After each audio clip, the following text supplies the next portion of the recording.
up, guys? It's Momo. I'm back after like a month, but it's fine. And I'm rereading Battle of the Labyrinth, which is my favorite Percy Jackson book, and it's the best. And I won't be taking criticism because Battle of the Labyrinth was the best book in the original series. So I'm just gonna bring you guys with me because why not? Because it's my favorite book, and I love Percy Jackson, and I haven't read them in a while. So breakfast. Zoom out the rest of the way.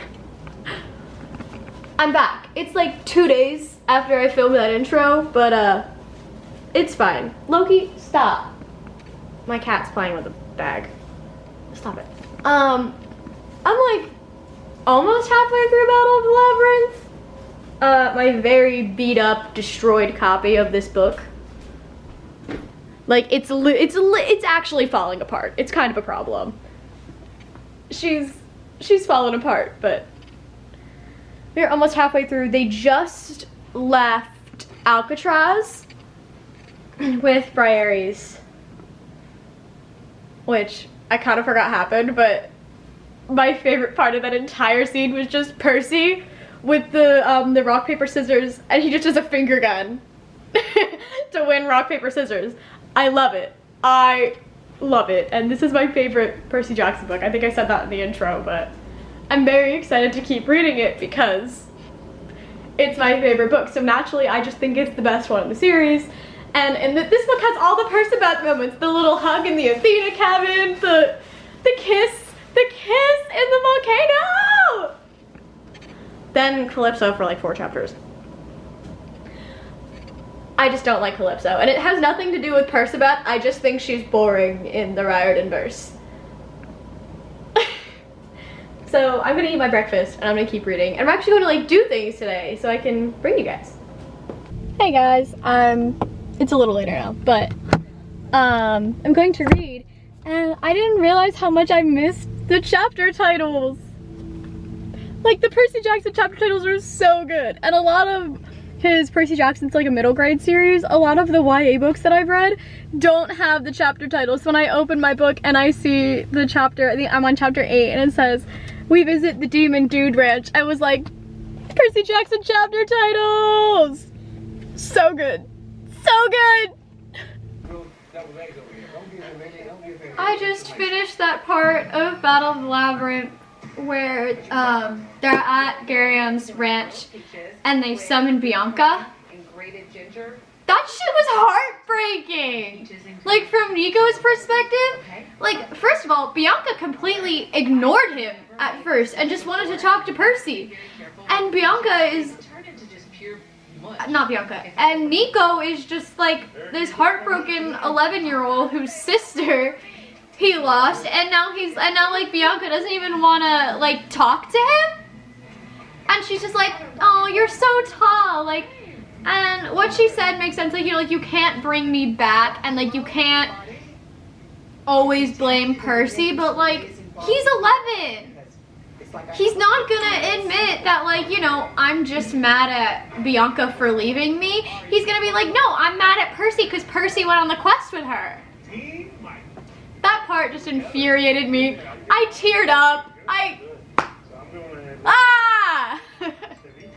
But hey, they get back into the labyrinth, and then we get some Percabeth moments because they go to Hephaestus' Forge next, and we all know what happens inside of Mount St. Helens. But my point stands. Bianca! Be nice to your brother! Annabeth straight up saying to the Sphinx, I'm too smart for this. Sorry, I'm not answering your dumb questions. I am too smart to this, so you need to bring it up to my level. Honestly, if that doesn't say peak Athena kid, I don't know what does. Also, if that doesn't say peak hubris, I don't know what does. Anyway, about to move on to some Percabeth moments. If you know what Percabeth moments specifically I'm talking about, you're also very excited right now. I just got to the Percabeth kiss, and I'm gonna read it for you guys because Percy. Okay. Annabeth glared at me like she was going to punch me. Then she did something that surprised me even more. She kissed me. Be careful, seaweed brain. She put on her hat and vanished. Oh my god. My Percy heart. I forgot how much I loved that moment. Oh my god. I forgot how much I love them. The first Percy kiss. We don't need to talk about the Calypso thing that happens after this, but Percy kiss. I love it. Oh my god, I'm so happy. Be careful, seaweed brain. Oh my god. I think in a few years, we're gonna see this in live action. Like, it's gonna happen. I'm gonna get to watch the first Percy kiss in live action in a couple of years. That's amazing. But yeah, that's the first Percy kiss, in case you were wondering. So, I left off on the Percy kiss. Oh, also ignore that noise in the background. The air conditioner's on because it's like 90 degrees outside. The Percy kiss. Loved it. I read all of Calypso's Island chapter because I feel like nothing important happens except for Percy realizing that Rachel can lead them through the labyrinth, which is kind of right in front of your face the whole time, but you don't realize it because Ariadne's mortal in the myth. I don't know if she's actually mortal in the myth. I have to go read the actual myth again, not Percy Jackson canon. But yeah, that's kind of all that's happened. They got back to camp. Percy, being a little shit, you know, crashes his own funeral. I keep switching hands on the camera, like I keep going like this. It's kind of annoying. But, you know, Percy crashes his own funeral. Absolutely hilarious. I mean, it's funny from Percy's perspective. I'm sure from Annabeth's perspective, she was like, I'm gonna kill you. Understandably so, because Percy's an idiot. But they are about to go find Rachel and bring her through the labyrinth. And I think how Annabeth acts towards Rachel is completely justifiable. She's a jealous 14-year-old girl. Let Annabeth be a teenage girl, please. A lot of the fandom's like, Annabeth just hates Rachel. She was a 14-year-old girl who had a crush on Percy and thought that Rachel like really liked Percy too. What? Let Annabeth be a 14-year-old girl, please. That's all I ask. Let her be the teenage girl she was written to be. So I think her actions towards Rachel are not excusable because she was mean to Rachel, but they're definitely like justifiable. Like, again, teenage girl. Let her be a teenage girl, please.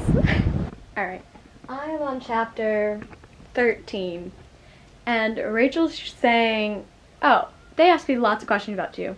I just played dumb. And Annabeth going, was it hard? The pettiest little comeback she could have made, and I love it. It's so funny to me. My cat is like screaming. I don't know if you guys can hear him, but he's just screaming. But I just love that part. Was it hard? And then Percy's like, just calm down, shut up, everybody. It was lovely. I love the petty banter between Rachel and Annabeth. It's great. Which Annabeth has every right to be pissed right now. This was her quest. She wanted to lead it. And then Percy comes back after 2 weeks and is like, actually, we need this mortal girl to, just, you know, come out of nowhere and, like, lead us through the maze. And Annabeth's like, oh yeah, the girl that flew out the band room window with you and wrote her number on your arm. Lovely. So want to go on a quest with her. Annabeth has every right to be pissed, okay? I finished it. I finished my incredibly beat up copy of Battle of the Labyrinth. And I didn't record anything yesterday, and I actually finished the book at work today, so I didn't have my camera to like give you guys my thoughts on the last little bit of the book. But pretty much the part that I read was from where they enter the arena in the labyrinth once they have Rachel with them to the end. So I read like 100 pages just like sitting there at work. I mean, I read the arena last night, but everything else I read while sitting at work today. It was amazing. It's just as amazing as I remember it. Best book in the Percy Jackson series. I love it. So now I'm actually going to talk about what happened. So the arena happens. Obviously, Percy wins the fight. We meet Ethan Nakamura, son of Nemesis. Things roll from there. The big parts that stuck out to me: Luke Kronos, Rachel throwing the hairbrush, Nico's Ghost King moment, Quintus being Daedalus, and the actual Battle of the Labyrinth itself, which is only one chapter. I remember Battle of the Labyrinth being way longer than, like, the battle itself being way longer than chapter the first time I read it. I don't know. It felt longer the first time I read it. It was very suspenseful the first time I read it as well. Percy and Annabeth's little moment where it's, this could be the end. It could. Nice fighting with your seaweed brain. Ditto. And then they charge at Compe and try to fight her together. Percibeth! Anyway, it made me want to read The Last Olympian again. Maybe I will later this year. But if I read The Last Olympian, then I'm going to want to read Heroes of Olympus again. Anyway, back to the Luke Kronos thing. I forgot how distraught Annabeth was at Luke hosting Kronos. And she has every right to be distraught. Going back and reading it again. I think the first time I read it, I was kind of on more Percy's side. As in, like, he's evil, he's betrayed you time and time again. But this time, I see where Annabeth is coming from because Luke practically raised her. Like, she loved Luke like a brother before he betrayed her and all of camp. So, like, I see why Annabeth is so upset. I see why she was sobbing as they were running away from Kronos' army in the labyrinth, because she had every right to feel that way, because a boy that she has known since she was 7 years old is now hosting the Lord of the Titans and is going to start a full-on war. Like, she has every right to feel the way she did. Percy was kind of being, like, an asshole about it in the beginning. At least I think he was. I don't know, he was kind of like, alright Annabeth, like, he's evil, get over it. When clearly she wasn't just gonna get over it. Now, I did not, moving on from that, because Annabeth has every right to feel the way she did in the original series. Like, what? The whole, Pan thing. Whoa. What the heck? I didn't appreciate it as much the first time through, because I think the first time through I was more like, alright, we need to get to camp, we need to get back, we need to beat Luke there, you know, like, we can't have, like, camp get destroyed. I think that's what I was so concerned about reading it the first time, but going back and reading it again, oh my god, it was such a beautiful end to Grover's arc. And I loved it. It was a beautiful end to Grover's story, and it was beautiful. The Battle of the Labyrinth, just as epic as I remember it. The actual battle itself, not the whole book. The battle at the end at Camp Half-Blood, just as epic as I remember it. Just as amazing. Daedalus coming through the labyrinth with Mrs. O'Leary and Briareus to save the day. Perfect. Mrs. O'Leary, top tier character. Top tier Beardenverse character. I love Mrs. O'Leary. Poseidon crashing Percy's birthday party.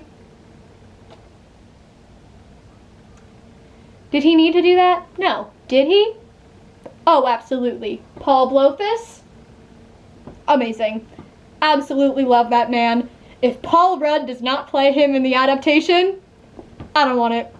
Paul Rudd needs to play Paul Blowfus. That's my fan cast. That's who I want to play Paul. I love Nico. I forgot how much I love Nico. Nico's little Ghost King moment where Minos is like, I'm the Ghost King. I control the souls. And Nico's like, no, I am. Slams his sword into the ground, like, shit hits the fan. Nico slams his sword into the ground, has this like Ghost King moment that's like big and epic, and I loved it. It was amazing. Hands down.